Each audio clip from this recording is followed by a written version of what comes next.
کہ ہم نے ایک مقام پر یہاں پر بیٹھ کر گفتگو کی تھی اور ہم پوچھیں گے جب اس مقام پر آپ کو پوچھنے کا حق ہوگا، ہم اس وقت آپ سے سوال کریں گے اس کے بارے میں.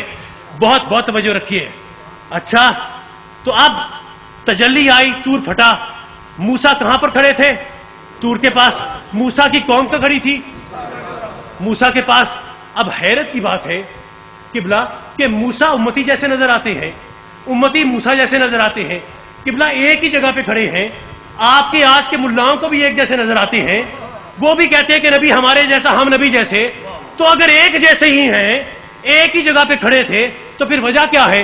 تجلی آئی، اکیلے موسیٰ بچ گئے، باقی سارے مر گئے. یہ ہوا کیا؟ یہ قبلہ ہوا کیا؟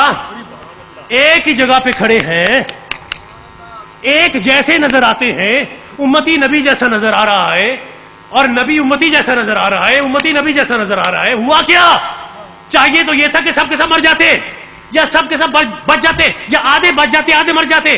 یہ اکیلے موسیٰ کیوں بچ گئے اور سارے کیوں مر گئے؟ مجھے آپ سے سوال نہیں کرنا، ان سے بھی سوال نہیں کرنا، لیکن مجھے عالم تصور میں اس صحابی سے سوال کرنا ہے جو اس دن موسیٰ کے ساتھ کھڑا تھا کہ صحابی کیا ہوا؟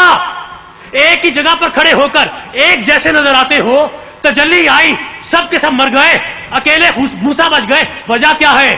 جواب ملا رہے ہو ندائے مرتضیٰ، تو بھی تو سید الانبیاء کو امتی ہے، تو نہیں جانتا کہ ہمارا مقام صحابیت ہے، موسیٰ کا مقام نبوت ہے. ہم تجلی برداشت کر سکے، اس نے تجلی برداشت کر لی. تو جب موسیٰ کی قوم کا صحابی یہ نہ کہہ سکے کہ موسیٰ ہمارے جیسا، تو آپ کے وہابی کو کس نے حق دیا کہ کہے محمد ہمارے جیسا؟ نعرہ تکبیر، نعرہ رسالت، نعرہ رسالت، نعرہ رسالت، نعرہ حیدری. تو جب موسیٰ کی قوم کا صحابی یہ نہ کہہ سکے کہ موسیٰ ہمارے جیسا، تو آپ کے آج کے وہابی کو کس نے حق دیا کہ بکواس کرتا پھرے کہ محمد ہمارے جیسا؟ ہمارے پاس آ، ہم تجھے بتائیں کہ ارے او ملا، اس شاہ سے کونین میں بہتر نہیں کوئی، بہتر کا کیا ذکر ہے ہم سر نہیں کوئی. حق یہ ہے کہ ایسا تو پیغمبر نہیں کوئی، جرار و بہادر نہیں صفدر نہیں کوئی. اس نور کا کیا وصف کروں میں کہ وہ کیا تھا؟ بس نور خدا، نور خدا، نور خدا، نور خدا.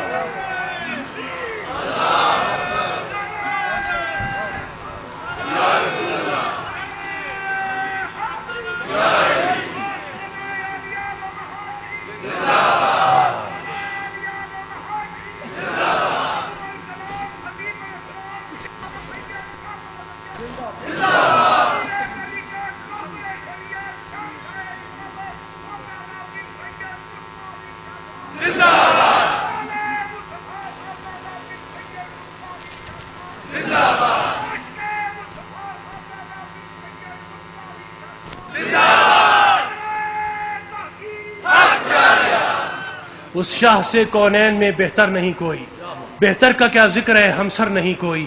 حق یہ ہے کہ ایسا تو پیغمبر نہیں کوئی، جرار و بہادر نہیں صفدر نہیں کوئی. اس نور کا کیا وصف کروں میں کہ وہ کیا تھا؟ بس نور خدا، نور خدا، نور خدا تھا. تو صاحبان ذی وقار، اسی موضوع کو آپ کی خدمت میں ہدیہ کرنا تھا کہ جو جبر و قدر کے سائے میں پروان چڑھنا تھا.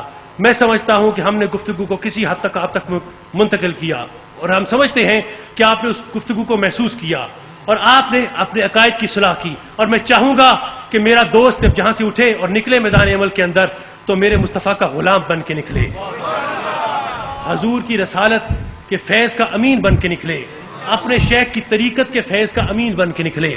اور تم امین ہو جس کے بارے میں تم سے تمہارا پیر ایک مقام پر سوال کرے گا، جبکہ انہوں نے فرمایا کہ یوم ندعو کل اناس بامامہم، جب پکارا جائے گا کہ اپنے اپنے امام کو دوڑو اور تم دوڑتے ہوئے اپنے شیخ کے پاس آؤ گے، اس وقت ہم تم سے سوال کریں گے کہ کتنا تمہارے پیر نے تمہیں سکھایا اور تم نے کتنا اپنے پیر کے پیچھے اس کے سبق کو پکڑا.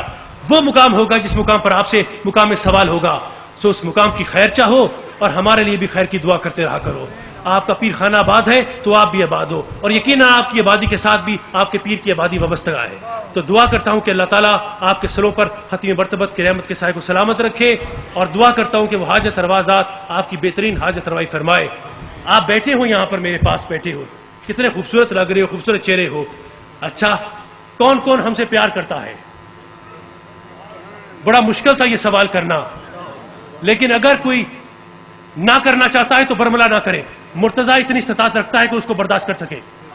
لیکن اب جو ہاتھ کھڑے ہو نا، تو خدا کی قسم یہ ہاتھ گواہی دیتے ہیں کہ محترم رفیق مجددی صاحب میرے بھائی ہیں. اٹھاؤ ہاتھ اپنے، اٹھاؤ ہاتھ اپنے. یہ مجددی، یہ رفیق احمد مجددی میرا برادر ہے، میرا بھائی ہے. ان کا نفع میرا نفع ہے، ان کا نقصان میرا نقصان ہے. تمہارے ہاتھ کھڑے ہیں، گواہی دے رہے ہیں، گواہی دے رہے ہیں اس بات کی کہ یہ میرا برادر ہے. اگر مجھے کسی مقام پر نہ پاؤ تو ان کو دیکھ لینا، ان کی صحبت میں چلے جانا. ٹھیک، یہ رشتہ ہے میرا ان کے ساتھ. اور ان کی ہر کاوش کے پیچھے، ان کی ہر کاوش کے پیچھے میری دعا ہے، میری دعا ہے. اپنے ہاتھ نیچے کر لو، اپنی ہاتھ نیچے کر لو. ٹھیک، خم غدیر کے موقع پر بھی میرے مصطفیٰ نے اسی طرح سے گواہی لی تھی. ٹھیک ہے، اور نفس کے بارے میں سوال کیا تھا کہ کیا تم مجھے اپنے نفس پر اولا نہیں جانتے؟ سب نے کہا کہ اے رسول عربی، ہم اپنے نفس پر ہر چیز پر آپ کو اولا جانتے ہیں، اولا جانتے ہیں، مقدم جانتے ہیں. اسی انداز سے ہم نے تم سے گواہی لی ہے. صرف اس مقام پر نہیں، آئندہ آنے والے ہر مقام پر کسی بھی علمی مرتبے کے لیے، کسی بھی رائے خدا کے لیے، رائے رسول کے لیے، رائے طریقت کے لیے ان کی کوئی بھی کوشش ہو، میرا ہر پیر بھائی، میرا ہر دوست، میرا ہر مرید ان کا بہترین معاون اور مددگار بنے گا. آج اس مقام پر آپ کے شیخ زادے اور آپ کے شیخ کے ہاتھ میں یہ کتاب ہے، سرمایہ ملت کا نگہبان، جن کے بارے میں پہلے منقبت پیش کی حضرت مجد الفسانی شیخ احمد سرندی فاروقی. لعنت ہے تمہاری طریقت پر اگر تم اپنے شیخ کا نام سن کر بھی اپنی جیبوں کو دبا جاؤ. لعنت ہے تمہاری جیبوں پر، لعنت ہے تمہاری طریقت پر. تمہارا شیخ تمہارے مال پر حق رکھتا ہے، تمہارا شیخ تمہاری جان پر حق رکھتا ہے. میں چاہتا ہوں، ان کے پاس تقریباً 500 یا 600 کتاب ہے، 500 کتاب ہے. اس نشست کے برخاست ہونے سے پہلے پہلے یہ کتاب بک جانی چاہیے. 150 روپیہ اس کی قیمت ہے. اور کوئی بھی میرا دوست پیر بھائی تامل سے کام نہیں لے گا.